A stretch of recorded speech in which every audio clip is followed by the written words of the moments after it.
They are instructed to enter an abandoned village. An alle von Habicht. Sofort Hobart. Stellungswechsel nach Sektor 3. Angriff auf erkannten Feind.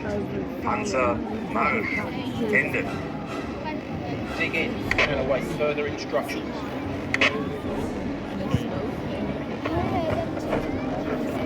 Our unit today consists of some of the most well-known tanks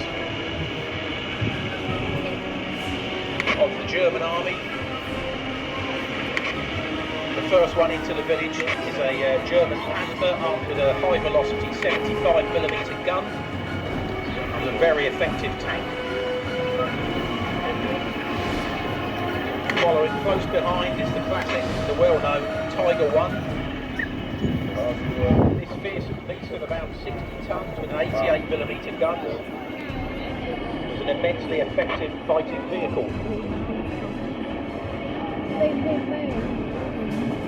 The third vehicle, heavily camouflaged, is a Panzer IV. These were the most common tanks to be seen.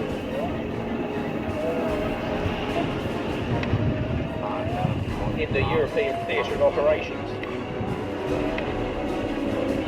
Passed by F-11, another Tiger tank.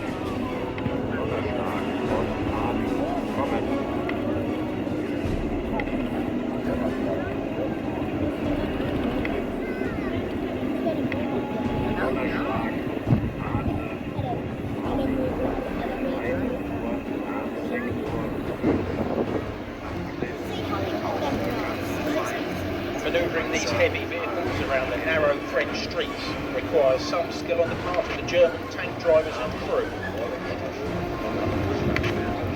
It would be all too easy to become trapped under rubble or crash through into hidden basements, disabling the tank and leaving the crew in a perilous position.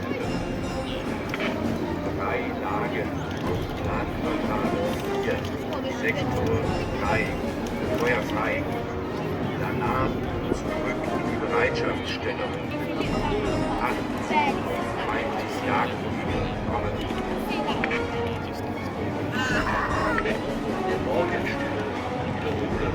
Einlagen. Sektor 3. Bedingung. Ende. They prepare for the inevitable action soon to come by having a brew.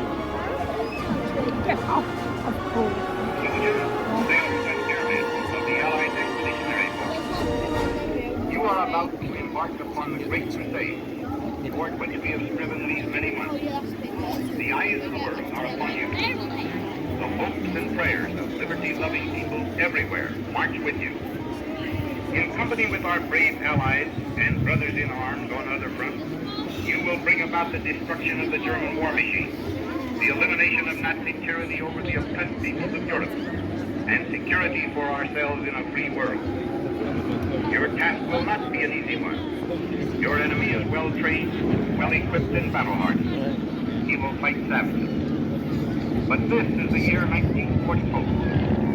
Much has happened since the Nazi triumph of 1940-41. The United Nations have inflicted upon the Germans great defeat in open battle, man to man.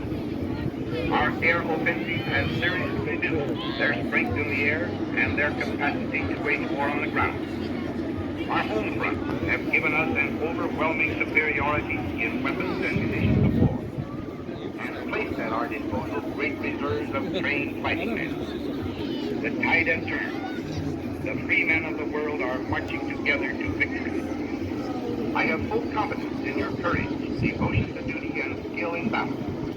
We will accept nothing less than full victory.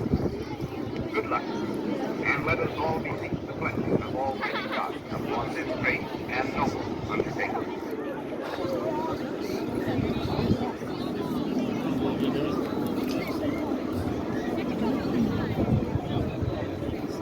June the 6th, 1944, a massive armada of ships, aircraft and tanks cross the English Channel and begin their landings on the Normandy coastline.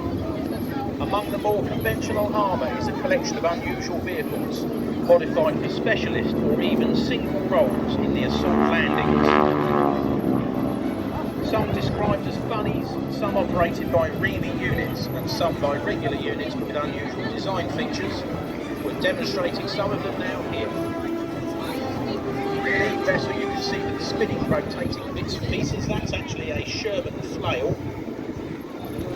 The flail on the full-size tank consisted of chains. It was driven off the main engine,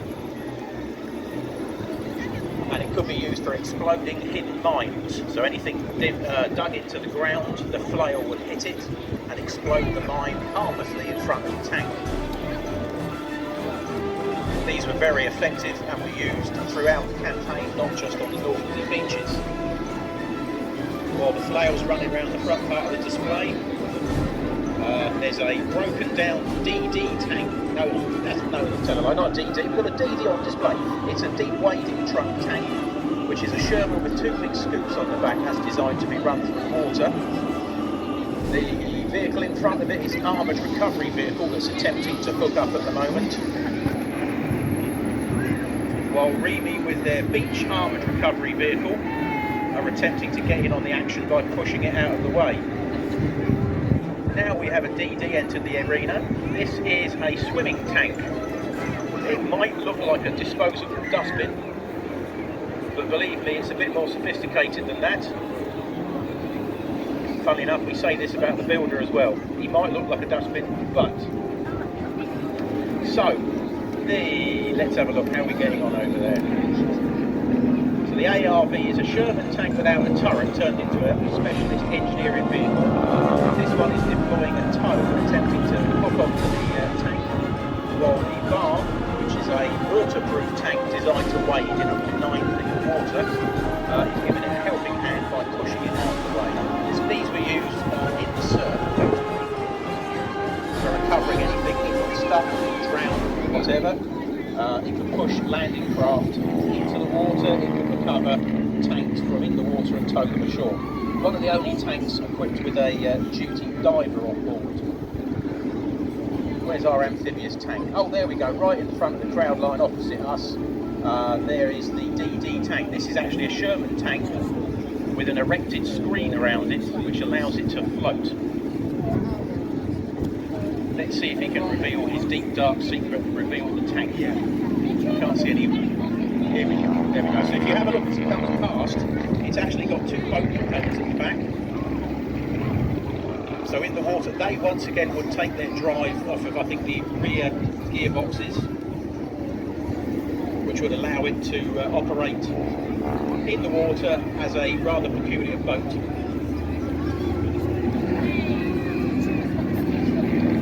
As it comes past, you'll also notice the skipper is standing up on top of the tiller arm like a little day boat. That was used to steer it. The flail's still doing its stuff along the front part of the display. The bar was parked up and the ARV is standing duty over the knackered Sherman.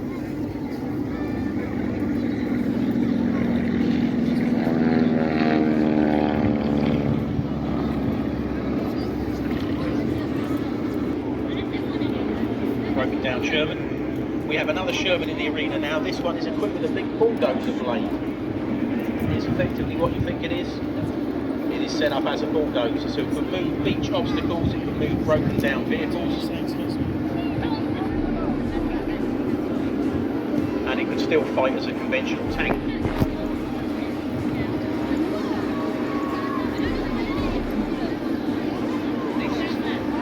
Now we've got a weird one coming in. And you're all going to grow old watching this.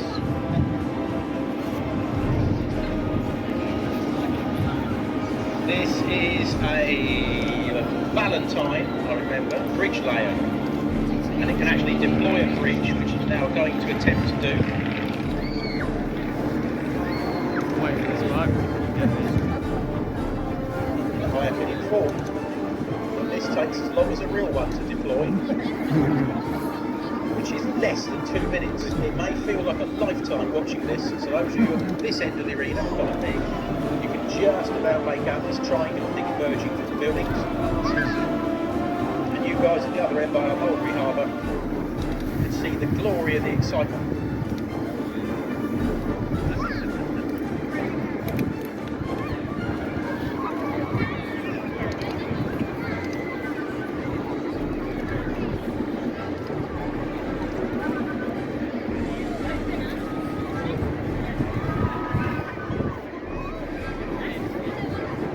Now you can just see the bridge starting to deploy. It's all very clever. It all uses hinges and gravity.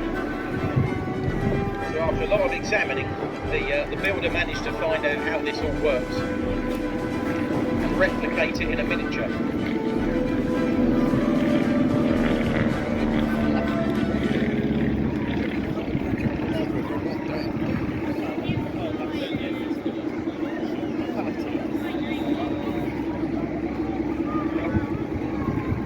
And the bridge is just starting to come down now. Hands up if you want to watch it come back up again. No? Okay. It is remarkably clever.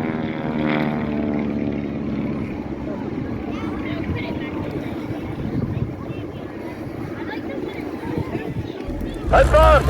Roger, advancing. Following the successful landings of the Overlord operation on D-Day, we join units of the 43rd Wessex Reconnaissance Regiment as they advance into an apparently abandoned village in search of a radar unit which is directing artillery fire onto the landing beaches.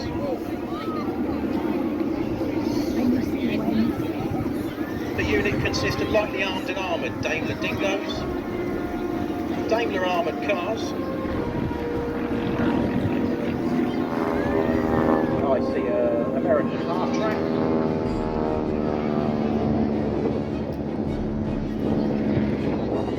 And an M5 Stuart light tanks.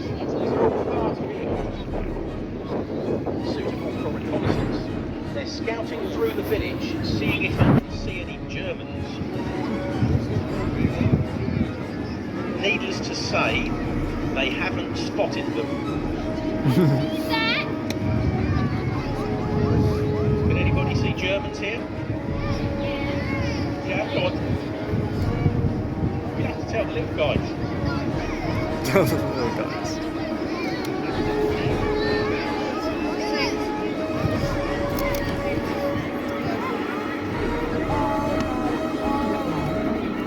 Well, they can't see the tanks.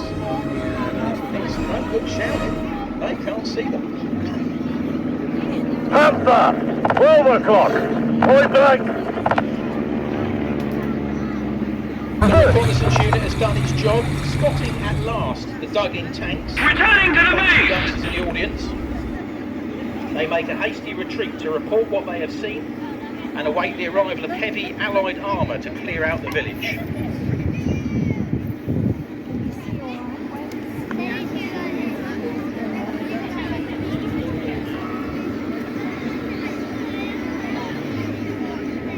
Advance! Roger, advancing. Nearly there, bear with me.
Monumental achievement as the entire harbour complex was on the other side of the English Channel only 2 weeks prior to this.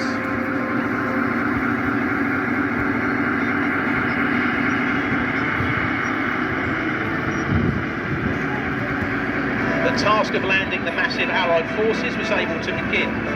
The Sherman tank would make up the majority of this force, simple to maintain and available in massive numbers.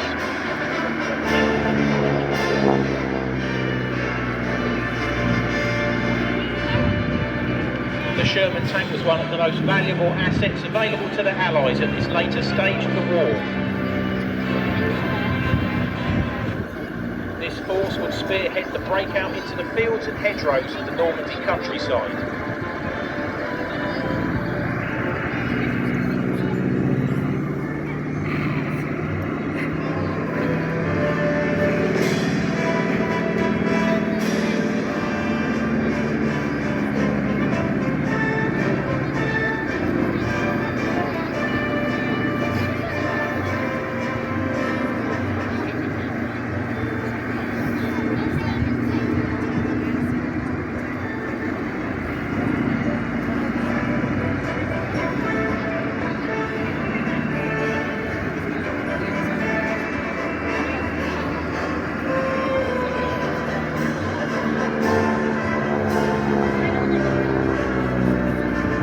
While we catch up with the music, just to let you know, there will be some loud bangs and flashes in the second part of the display.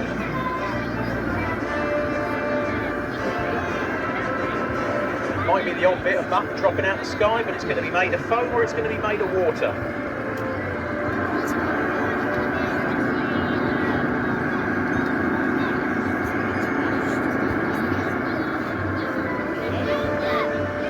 Recently landed units of 1st Army Group are tasked with clearing the villages of enemy troops and to seek out, capture or destroy anything that threatens the landing beaches.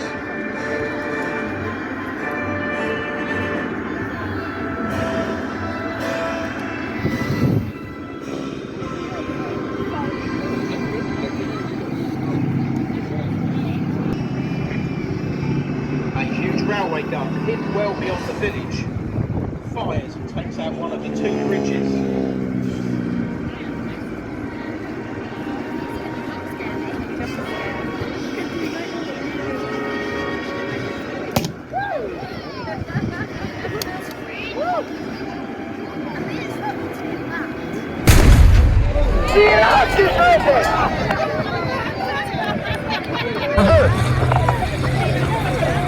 You win a prize if you catch the bridge.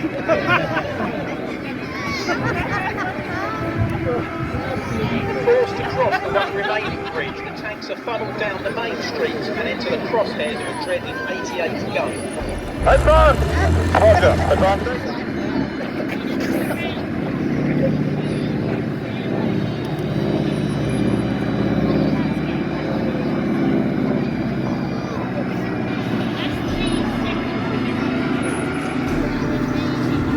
Panzer, 1 Uhr, nah.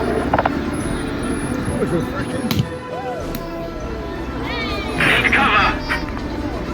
Yes!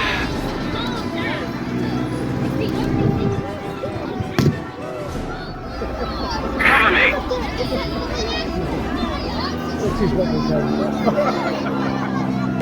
Overclock! Here!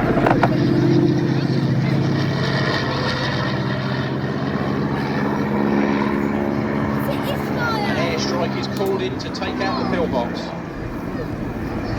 Request air support. Coordinates. Delta. 3. Destroy. Delta. 3. Acknowledged. Open fire.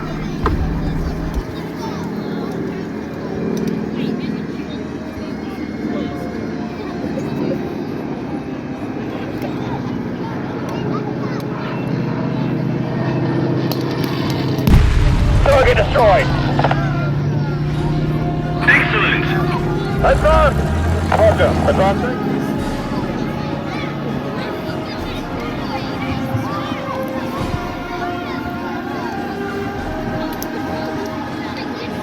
With the 88 taken out, the Allied forces advance into the village. A village which is not so abandoned after all. We're keeping an eye on that.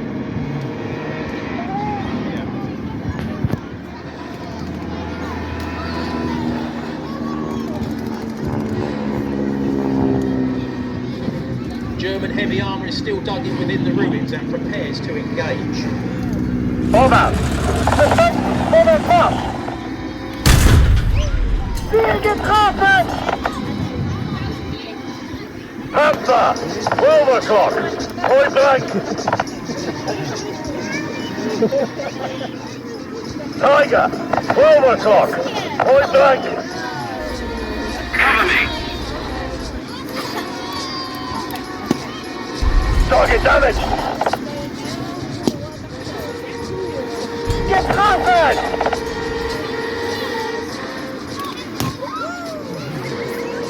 Dear, get covered. Need cover. Roger. Destroy enemy troops.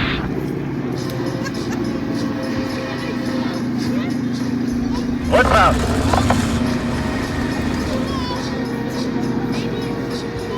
Advance. Roger. Advancing.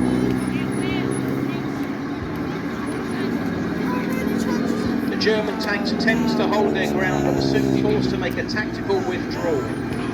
Despite being technically superior to the Allied tanks but simply outnumbered by the sheer mass of Allied vehicles, their losses soon mount up.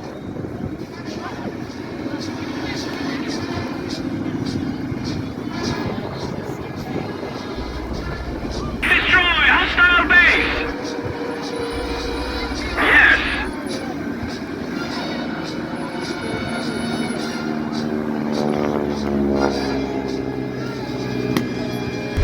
Target hit.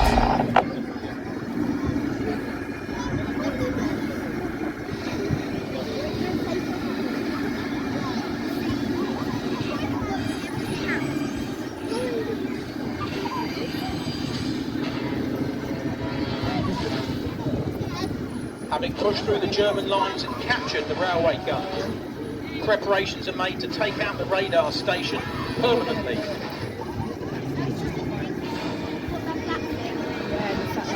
Demolition charges are placed. And Target destroyed. Excellent. with the radar station knocked out of action and the village liberated, the crews are able to move on to their next mission.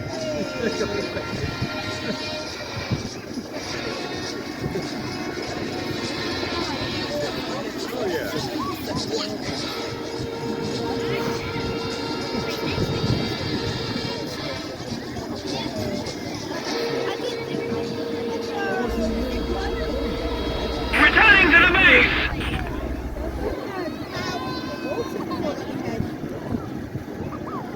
Ladies and gentlemen, thank you for watching our display today by the Portsmouth Boat Display Team. We hope you enjoyed it. Apologies for the slight delay, one must learn how to use one's own PA system. In the meantime, all our tank operators will line their various vehicles up along the edge of the pond, not a pond, we haven't got a pond today, along the end of the display area.